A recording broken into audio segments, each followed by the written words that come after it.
Today let us look at the Bard of Avon and his invisible bullets. Let me quote a few lines. His plays are full of noises, sounds and sweet airs that give delight, and hurt not. Sometimes 1,000 twangling instruments with hum about mine ears, and sometimes these voices that if I then had waked after a long sleep will make me sleep again, and then in dreaming the clouds methought would open and show riches ready to drop upon me, that when I waked I cried to dream again. I unquote. There are invisible bullets that are stored for the readers. There are invisible bullets that are stored for the audience who watched Shakespearean plays. As we all know, his time is closely associated with Renaissance, and Renaissance means rebirth. It refers to a period in European civilization that was marked by a revival of classical learning and wisdom. The effects of Renaissance on English literature were an increased emphasis on humanism and individuality, as well as an increased willingness of writers to satirize existing institutions such as the church and the state, and to write secular rather than religious works. Renaissance people had certain common values. Among them, as I mentioned earlier, humanism, individualism, skepticism, well-roundedness, secularism, and patronage. These values were reflected in architecture, in writing, painting, sculpture, and also science.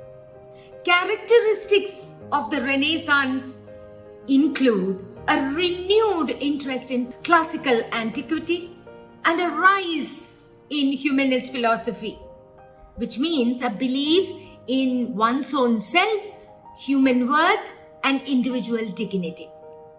And you witness radical changes in ideas about religion, politics, and science. Now let us look at some examples of how these characteristics are illustrated in Hamlet. Let us take classic antiquity.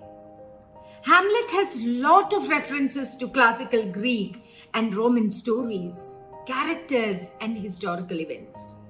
For example, you can see a murderous king, Pyrrhus, and a queen in mourning over her murdered husband, Hecuba, which mirror the main plot of the play.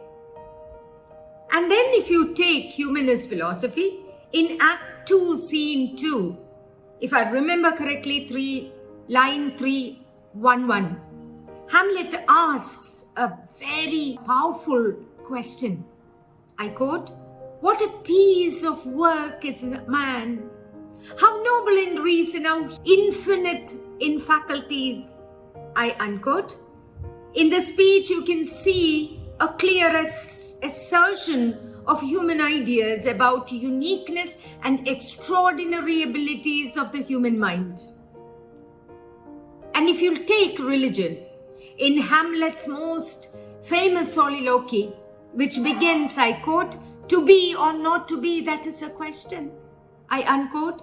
He alludes to an unknown afterlife, which is often missed by the readers.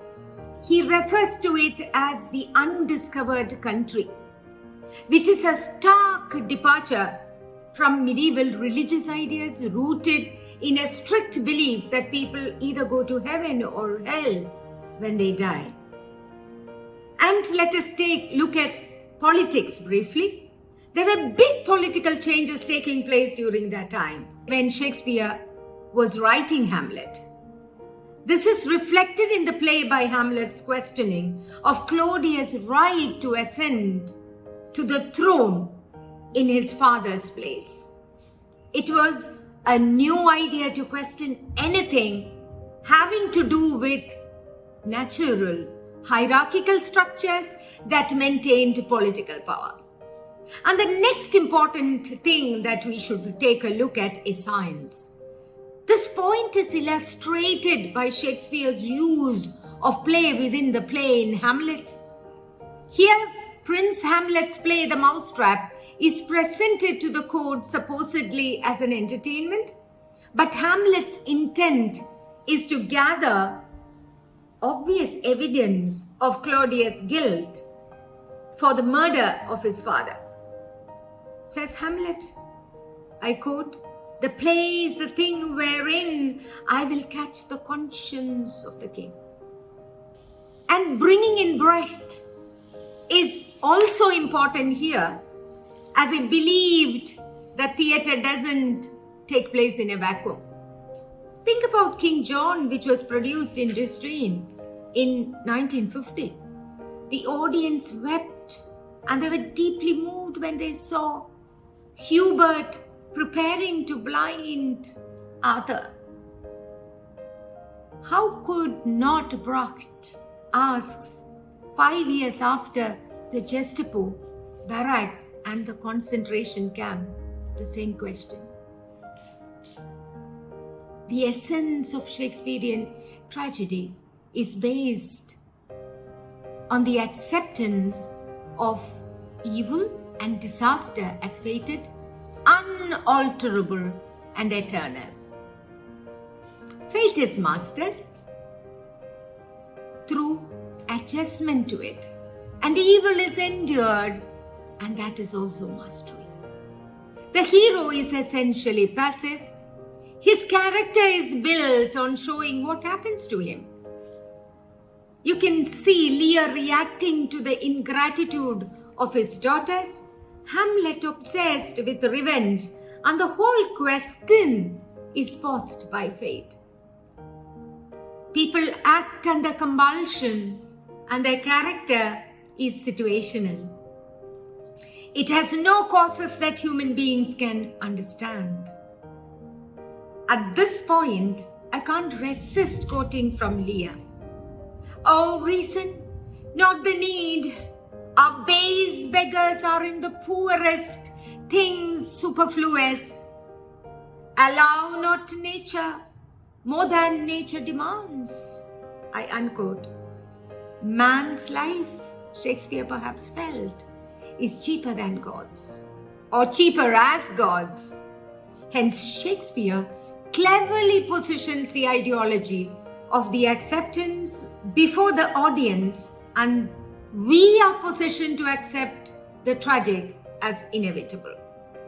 You realize the dramatic power of sheer poetry lies in its movement from argument to desperate assertion of his crumbling humanity as the abyss of madness sucks him in.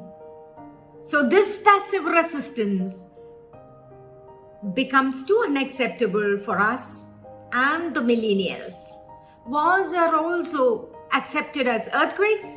I think these new theories and new theatres have helped to break this attitude down by encouraging a critical understanding of why such things happen. Thank you.